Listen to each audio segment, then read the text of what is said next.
The flying horses and the mysterious land. The cave beneath the whispering trees.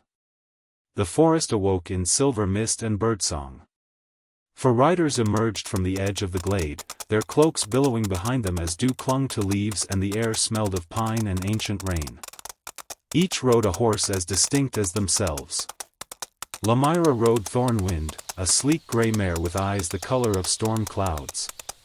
Her posture was straight and focused, a small roll of parchment clutched in one gloved hand.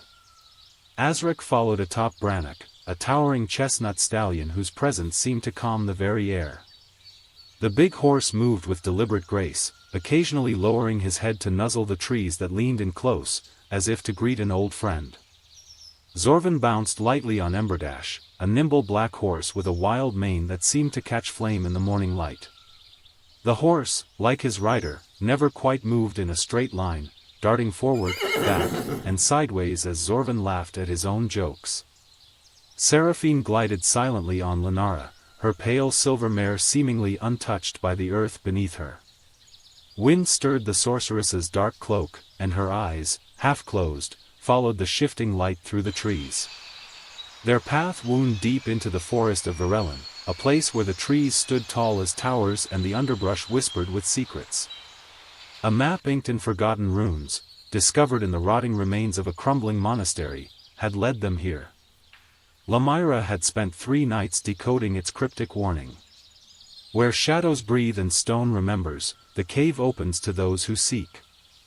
They rode in thoughtful silence, save for the soft creak of saddles and the steady rhythm of hooves on damp earth. Somewhere ahead, the voice of a river murmured through the trees. "I think we'll reach the water before mid-morning," Lamira said at last, eyes flicking between the worn map and the narrow game trail. "Then the cave shouldn't be far." Azrak nodded, guiding Brannock around a fallen tree whose roots curled skyward like twisted claws. "The birds are too quiet," he murmured, voice low and wary. "Something's watching." Zorvan scoffed, pulling his short sword free and holding it lightly across his lap. "Could just be the legends making you twitchy. Or maybe you've finally met a squirrel who doesn't want to chat." Azrak gave a faint smile but said nothing. He reached out as they passed a fern, brushing it with his fingers. The fronds shivered as if in response, whispering in the silent tongue only he could understand. Seraphine rode with quiet poise, her hands resting on her saddle, silver bracers catching the filtered light.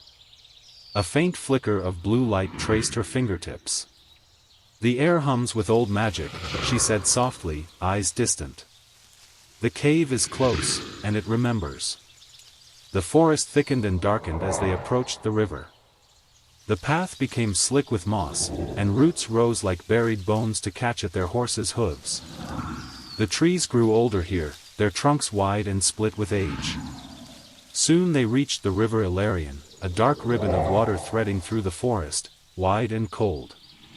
A broken stone bridge loomed just downstream, its central arch collapsed into the rushing current. "The bridge won't hold," Lamira said, narrowing her eyes at the shattered remains. Zorvan gave a dramatic sigh. "Well, then," he grinned, "Emberdash always did like a swim." He urged his horse forward, and the black steed plunged into the river without hesitation. Zorvan clung low over the saddle as they swam strongly across. The others followed one by one, Azrak steady and calm, Lamira determined and focused, and Seraphine barely stirring, her mare gliding like a silver fish through the water. The current was cold and sharp, but the horses knew their way. The river tried to tug at their legs, but they pressed on until hooves struck muddy earth once more on the far bank. Beyond the river, the woods grew quiet. The trees thinned, and patches of open earth appeared between moss-covered stone formations that rose like ancient altars. Light filtered through the canopy in pale gold shafts. And then they saw it, a narrow cleft in a towering rock face, half-veiled in mist and vine. The Cave of the Skyborn. Zorvan pulled Emberdash to a halt and let out a low whistle. "I hate it when prophecies turn out to be right." They dismounted in silence, tying their horses near a clearing where the grass grew in perfect circles, as if pressed down by invisible feet. Each carried a weapon of ancient make, worn by time but still gleaming with purpose. Lamira bore a curved dagger with glyphs etched along its spine, a blade she had uncovered in a sunken tomb. Azric carried a great wood bow across his back, and at his hip, a sword of bronze and green stone that had belonged to his grandfather. Zorvan spun his twin obsidian daggers in his hands, always moving, always ready. Seraphine unslung a slender staff tipped with a humming crystal, the faint light within pulsing in rhythm with her breath. The air before the cave pulsed faintly, like a sleeping breath rising from the stone. Lamira stepped forward first. Her fingers brushed the rock wall, feeling the symbols carved deep into the surface. They were old, older than the forest, older than memory. "It's not just a cave," she whispered, her voice barely more than breath. "It's a doorway. And it's waiting for us." 2. The Pot of Echoes. The silence thickened as they stood before the cave. Mist curled around their feet, and the trees behind them seemed to hold their breath. Lamira unrolled the parchment once more, her eyes scanning the curling lines of ancient ink. At its center, drawn in the same delicate script she had puzzled over for weeks, was the image of a pot, ornate, round-bodied, with swirling patterns like waves or wind etched along its surface. Around it, glyphs glowed faintly in the growing gloom. "It's here," she said, voice hushed. "The markings on this stone match those on the map exactly." Azric stepped forward, placing a broad hand against the stone face of the cave. Beneath his palm, a pattern flared briefly, pale green, like moss catching morning light. The stone shifted, not with sound, but with a feeling, like the mountain itself exhaling. A narrow doorway opened before them. Cold air spilled from the opening, tinged with the scent of wet earth, forgotten time, and something other. One by one, they stepped inside. The cave's interior was unlike anything they expected. The walls shimmered faintly, embedded with veins of crystal that cast pale reflections across their faces. Strange symbols spiraled along the stone, too old even for Lamira to recognize, though she traced them with reverence. Not far into the passage, they found it. An engraving carved deep into the cave wall, an image of the same magical pot from the parchment. It sat atop a narrow pedestal etched into the stone, with waves of energy radiating outward. Around the engraving were 4 creatures carved in bas-relief, a serpent, a stag, a crow, and a hound. Seraphine stepped closer, her eyes narrowing. "This isn't just a picture," she whispered. "It's a map. A guide. And a warning," Azric muttered, his hand hovering near the hilt of his sword. They pressed deeper into the cave, the walls narrowing and widening with a strange rhythm, like walking through the inside of a sleeping creature. The air was cool, but heavy with unseen energy. Then came the guardians. At first, just shapes in the dark. Then eyes, glowing green and gold, low to the ground and high above. They emerged as the group slowed, shadows given form. Creatures made of dust and bone, their bodies barely real but their presence undeniable. Zorvan was the first to react, his twin daggers flashing as he leapt forward, striking at the nearest beast. It dissolved into smoke, but another surged behind him. Azric moved to shield him, bow forgotten, sword gleaming as he fought side by side with his friend. Lamira ducked beneath a leaping creature, slashing with her dagger. "They don't like light," she shouted. "Strike fast." Seraphine, calm amidst the chaos, raised her staff. A sphere of shimmering blue light erupted from its tip, pulsing outward and scattering the shadow creatures like leaves in the wind. The cave moaned in response, but the path ahead opened once more. At the heart of the cave lay a round chamber lit by a strange, internal glow. Crystals covered the walls and ceiling, casting pale rainbows across the room. In the center stood the pot, real, solid, and untouched by time. It sat on a stone pedestal that pulsed faintly, as though alive. It was just as the image had shown.